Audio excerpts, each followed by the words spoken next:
Shalom, selamat malam saudara-saudara yang dikasihi Tuhan Yesus Kristus. Salam sejahtera buat saudara semua dimanapun saudara berada.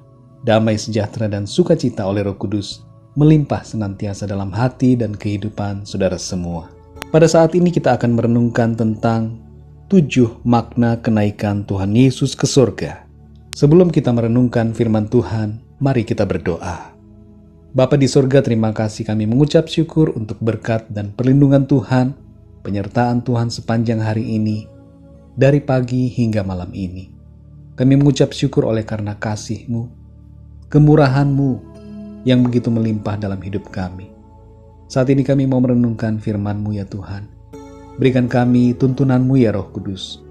Bukalah hati kami dan pikiran kami, untuk kami dapat mengerti akan kebenaran firman-Mu. Dalam nama Tuhan Yesus Kristus, kami berdoa dan mengucap syukur. Haleluya. Amin.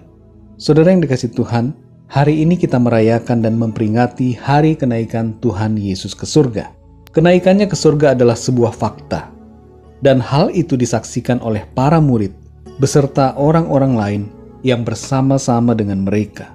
Hal ini menjadi salah satu kesaksian yang dikabarkan oleh para murid yang menginjil ke seluruh dunia. Peristiwa itu begitu menguatkan dan mengubahkan mereka, dan oleh kuasa Roh Kudus, para murid diubahkan dari pribadi yang takut dan bimbang menjadi pribadi yang berani dan rela berkorban bagi Tuhan. Ketika Yesus ditangkap, para murid lari dan terpencar. Bahkan Petrus menyangkali Tuhan Yesus.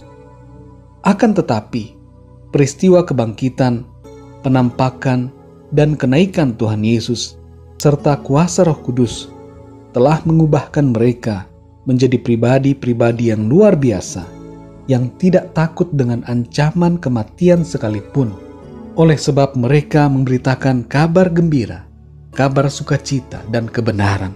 Kedatangan Tuhan sebagai manusia yang kita kenal dalam Kristus Yesus menunjukkan kerendahan hatinya. Ia turun dari surga menjadi manusia, bahkan rela mati di salib. Kematiannya menunjukkan kasih-Nya yang begitu besar pada manusia yang berdosa. Kebangkitannya menunjukkan kemenangannya atas maut. Penampakannya menunjukkan bahwa Ia benar-benar hidup. Dan kenaikannya ke surga yang kita peringati pada hari ini menunjukkan bahwa Ia berkuasa di surga dan di bumi. Saudara yang dikasihi Tuhan, inilah 7 makna kenaikan Tuhan Yesus ke surga. Yang pertama, Tuhan Yesus hidup. Dalam Ibrani 7 ayat 25 dituliskan, Ia hidup senantiasa. Kenaikan Tuhan Yesus ke surga menunjukkan bahwa Tuhan, Allah yang kita sembah, Tuhan Yesus Kristus, hidup senantiasa dan memberikan pengharapan bagi kita. Yang kedua, saudara, Tuhan Yesus memerintah sebagai Raja di atas segala raja. 1 Timotius 6 ayat 15 dan Wahyu 17 ayat 14 disebutkan bahwa anak domba memerintah sebagai raja di atas segala raja. Yang ketiga, saudara, Tuhan Yesus berkuasa di sorga dan di bumi. Dalam Matius 28 ayat 18 tertulis, Tuhan Yesus mendekati mereka dan berkata, "Kepadaku telah diberikan segala kuasa di sorga dan di bumi." Kenaikan Tuhan Yesus ke sorga menunjukkan hal ini, saudara, bahwa Dia benar-benar berkuasa di sorga dan di bumi. Yang keempat, saudara, Tuhan Yesus menyediakan tempat bagi kita di sorga. Dalam Yohanes 14 ayat 2 tertulis, "Di rumah Bapa-Ku banyak tempat tinggal. Jika tidak demikian, tentu Aku mengatakannya kepadamu, sebab Aku pergi ke situ untuk menyediakan tempat bagimu." Kenaikan Yesus ke surga adalah untuk menyediakan tempat bagi kita di dalam surga. Dan hal ini merupakan suatu kepastian dan jaminan yang sungguh dari Kristus Yesus Tuhan kita. Yang kelima, Tuhan Yesus membuktikan bahwa Ia sungguh berasal dari surga. Dalam Yohanes 3 ayat 31 tertulis, "Siapa yang datang dari atas adalah di atas semuanya. Siapa yang berasal dari bumi termasuk pada bumi dan berkata-kata dalam bahasa bumi. Siapa yang datang dari sorga adalah di atas semuanya. Dan dalam Yohanes 8 ayat 23 tertulis, lalu ia berkata kepada mereka, kamu berasal dari bawah, aku dari atas. Kamu dari dunia ini, aku bukan dari dunia ini.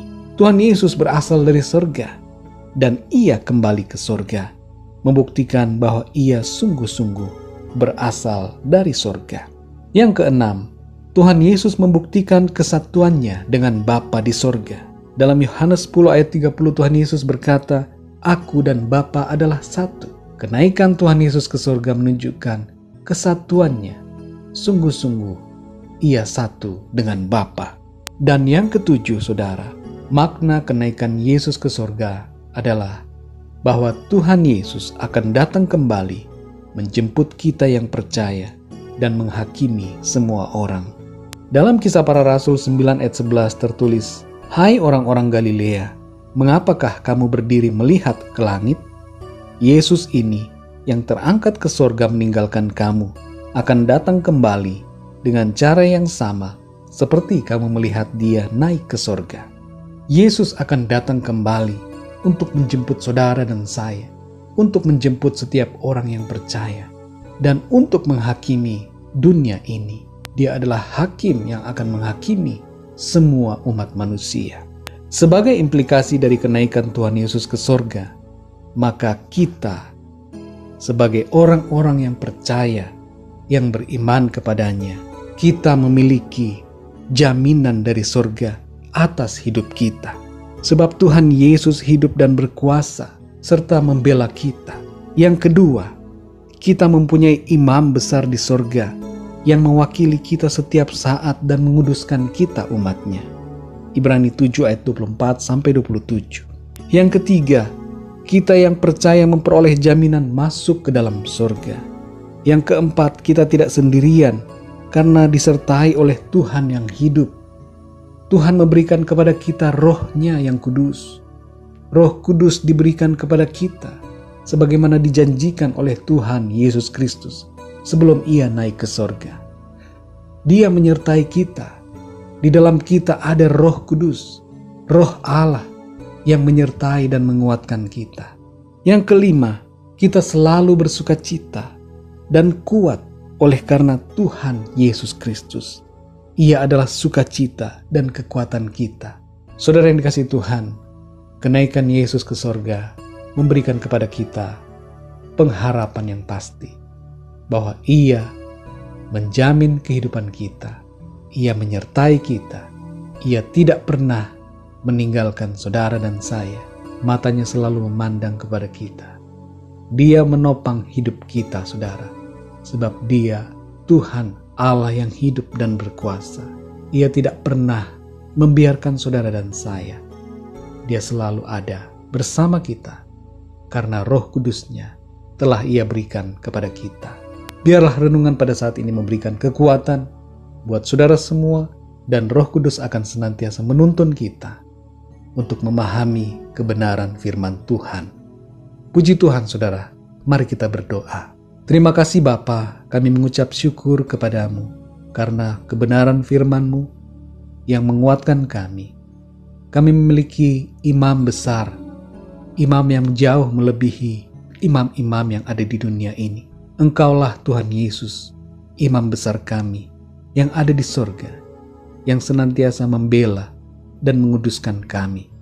Terima kasih Tuhan Yesus, karena kenaikan-Mu ke surga memberikan kami jaminan dan pengharapan yang pasti di dalam Engkau.